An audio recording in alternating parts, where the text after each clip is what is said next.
बिस्मिल्लाहिर्रहमानिर्रहीम अस्सलाम वालेकुम। मैं एक बार फिर अपना यूट्यूब चैनल जो है वो कैपिटल क्राइम के नाम से ही है।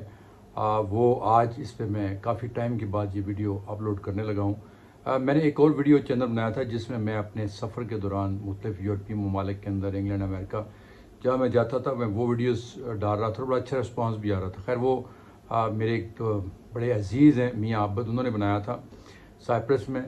और लेकिन ये हुआ कि जब गज़ा के ऊपर बमबारी हो रही थी इसराइल की जानिब से और ईरान और इसराइल की जब जंग लगी हुई थी तो मैंने वहाँ से कुछ वीडियोस इसी जंग के हवाले से अपलोड की थी, जिसके ऊपर यूट्यूब जो पीछे इंतज़ामिया है उन्होंने मेरा चैनल जो था वो हमेशा के लिए वहाँ से रिमूव कर दिया। मैंने अपील भी की लेकिन उसका कोई असर नहीं पड़ा।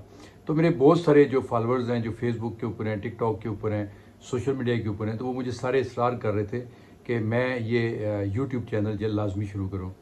तो मैं उन्हीं तमाम फॉलोअर्स से और बाकी सुनने वालों से रिक्वेस्ट करूँगा कि मेरा ये चैनल सब्सक्राइब कीजिएगा, पसंद आए तो लाइक और शेयर ज़रूर कीजिएगा और कमेंट भी करते रहिएगा, ताकि यही एक हौसला अफजाई होती है सुनने वालों की तरफ से, देखने वालों की तरफ से, जिससे मज़ीद बंदे को हौसला मिलता है। मेरी कोशिश रही है सोशल मीडिया के ऊपर भी और मीडिया के अंदर भी, मैं जब भी कोई न्यूज़ दूँ या जब भी मैं कोई प्रोग्राम करूँ तो पूरी इन्फॉर्मेशन के साथ करूँ। आज बड़ा एक हसास मौजू है जो मैं करने लगा हूँ। इसके अलावा मुस्तफ़ा नवाज़ खोखर के हवाले से मैं बात करूँगा, लेकिन वो मैं आखिर पे करूँगा। पहले इस्लामाबाद के अंदर बड़ा आज सोशल मीडिया के ऊपर ये देखने को मिल रहा है, बहुत ज़्यादा तनकीद हो रही है कि रावल डैम के करीब एक मदनी मस्जिद थी जिसको रात को फैज़ाबाद से और उधर से रावल डैम की चौक के पास से तमाम ट्रैफिक बंद कर दी गई और रोशनियाँ भी ऑफ़ कर दी गई। और फिर ये कुछ मस्जिदों के बारे में एक आया हुआ है कि यहाँ पे इलीगल बनी हुई इस्लामाबाद के अंदर, तो उनको गिराया जा रहा है, ये शहीद किया जा रहा है। तो आज काफ़ी सारे लोग जज्बाती हो के ये वो मनाजर भी दिखा रहे हैं कि यहाँ पे मस्जिद थी और यहाँ पे रातों रात बिल्कुल मैदान बना दिया गया है। कुछ वीडियोज़ भी आई हैं उसको गिराने की, शहीद करने की, और यहाँ पे दरख्त लगा दिए गए हैं। अगर हम इस्लामिक पॉइंट ऑफ व्यू से देखें तो ज़ाहिर अल्लाह का घर है, उसके हवाले से किसी किस्म की गुस्ताखी जो है वो हमारे लिए दिल आज़ारी का सबब बनती है।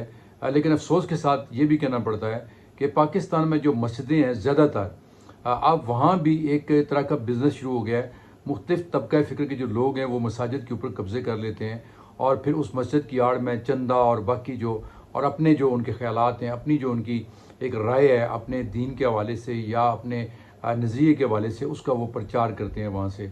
दुनिया में कहीं भी ऐसा नहीं होता। आप सऊदी अरब को देख लें या बाकी इस्लामी मुल्क देख लें, वहाँ पे जो मस्जिदें हैं वो अल्लाह का घर तो हैं ही हैं, लेकिन वहाँ पे अमन का गहवारा है, अमन का पैगाम दिया जाता है।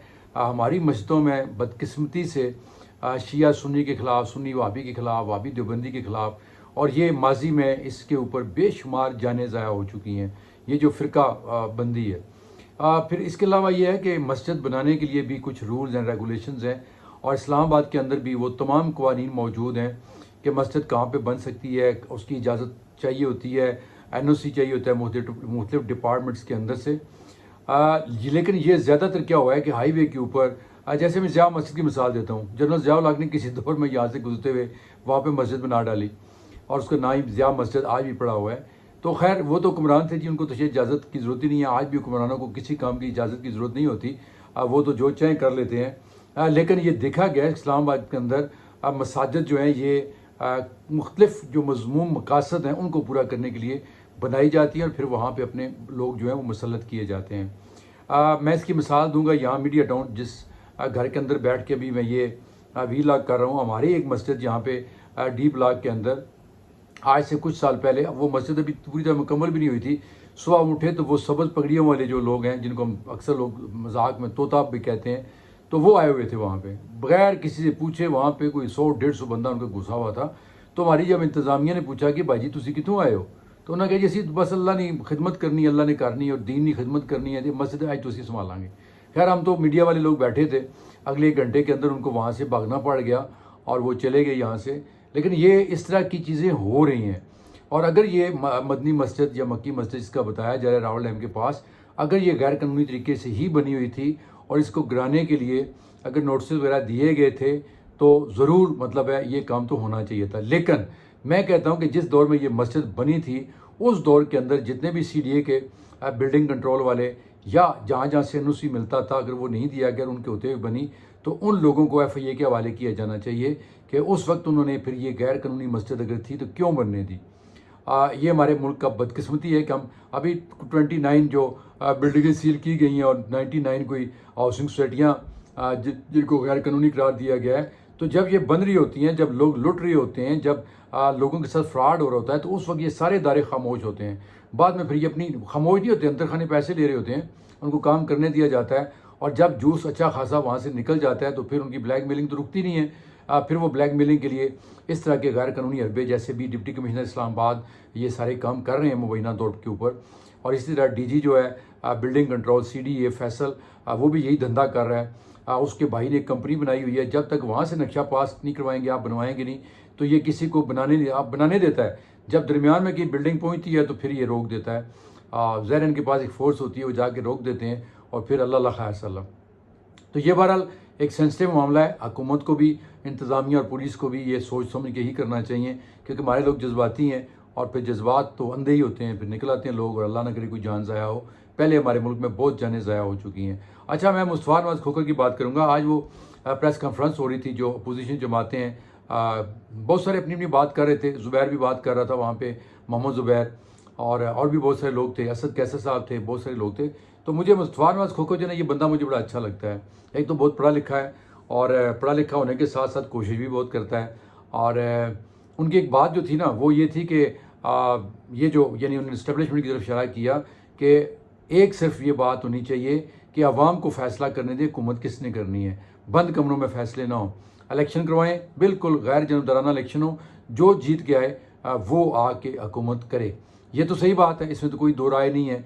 लेकिन मुस्तफ़ा नवाज़ खोखर साहब खुद कितनी बार इलेक्शन लड़े हैं, लेकिन अवाम जिनकी वो बात करें उन्होंने उनको पसंद नहीं किया, वो हमेशा आ रहे हैं। फिर वो सिंध से पीपल्स पार्टी के सेनेट के टिकट पर मुंतखब हुए, लेकिन ये अच्छी बात है कि उन्होंने भरा मेला छोड़ा, असूलों पर समझौता नहीं किया और आज वो मैदान में है। अल्लाह करेगा आने वाले वक्त में ऐसे लोग ही हमें चाहिए इस मुल्क को चलाने के लिए, जो पढ़े लिखे हैं, जो आवाम की बात करते हैं। अफसोस होता है, अच्छा इनका ये था कि ये इलेक्शन जब ख़त्म हुआ तो इन्होंने बरमला इज़हार किया कि मैं भी आ रहा हुआ था और डॉक्टर तारक फजल चौधरी भी या खुर्रम नवाज़, दोनों में से जो भी था वो भी आ रहा था, जीता PTI का बंदा था। तो ये भी बड़ी बात होती है कि बंदा अपनी हार तस्लीम कर ले। लेकिन मैं समझता हूँ कि आने वाले वक्त में मुस्तफ़ा नवाज़ खोखर जैसे लोग जो हैं यही इस मुल्क का सरमाया है। लेकिन दूसरी तरफ अगर देखा जाए तो उनके जो कज़न है फ़रख खोखर, वो क्यों जमीयत उलमाया इस्लाम में गए हैं, ये उनको भी पता है, मुझे भी पता है, सारी दुनिया को पता है।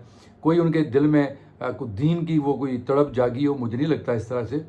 वो जो उनके माजी के बहुत सारे उनके ऊपर इल्ज़ामात हैं, जो मुकदमे हैं और जो उनका एक नाम जिस तरीके से बन चुका है, उसकी मिटाने के लिए कि आजकल CCD और दूसरी बहुत सारी चीज़ें हो रही हैं, तो तब वो जमीयत उलमा इस्लाम में गए हैं। और खैर अभी उनकी ऐसी उम्र भी नहीं है, तजर्बा भी नहीं है, ना ही उनको सियासत आती है।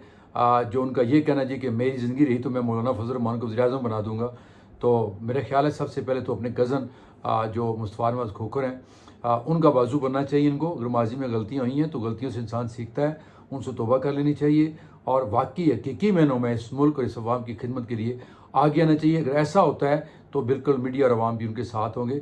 लेकिन अगर सिर्फ ये कहते हैं ना कि वक्ती वो अपनी जान छुड़ाने के लिए किसी चीज़ से अगर ऐसा हो रहा है तो ये बहुत गलत है और ये नहीं होना चाहिए। हमारे मुल्क में पहले बहुत सारी ऐसी चीज़ें होती आई हैं जिसकी वजह से आज मुल्क हमारा इस नहज पे पहुंच चुका है कि कोई समझ नहीं आती है कि आने वाले वक्तों में अल्लाह ना करे मेरे मुंह में खाक, ये मुल्क भी सलामत रहेगा या नहीं रहेगा। लेकिन ये अल्लाह के नाम पे, इस्लाम के नाम पे कायजाज़ ने ये मुल्क बनाया था और इंशाल्लाह ये मुल्क इसी तरह फलता फूलता रहेगा, तरक्की करेगा। तमाम तर बुराइयों के बावजूद, तमाम तर करप्शन के बावजूद ये मुल्क, मेरा ईमान है कि आगे ज़रूर जाएगा और अच्छा वक्त ज़रूर आएगा। मुझे अपनी दुआओं में याद रखिएगा और ये भी याद रखिएगा कि ये यूट्यूब चैनल जो मैंने शुरू किया है इसको आपने सब्सक्राइब करना है, लाइक करना है, शेयर करना है, कमेंट करना है। लाइक नहीं भी करते, आपको पसंद नहीं आता तो आप वो कमेंट ज़रूर करें जो आपके दिल की आवाज़ है। इंशाअल्लाह इस पे हाज़िर होता रहूँगा। अल्लाह हाफ़िज़।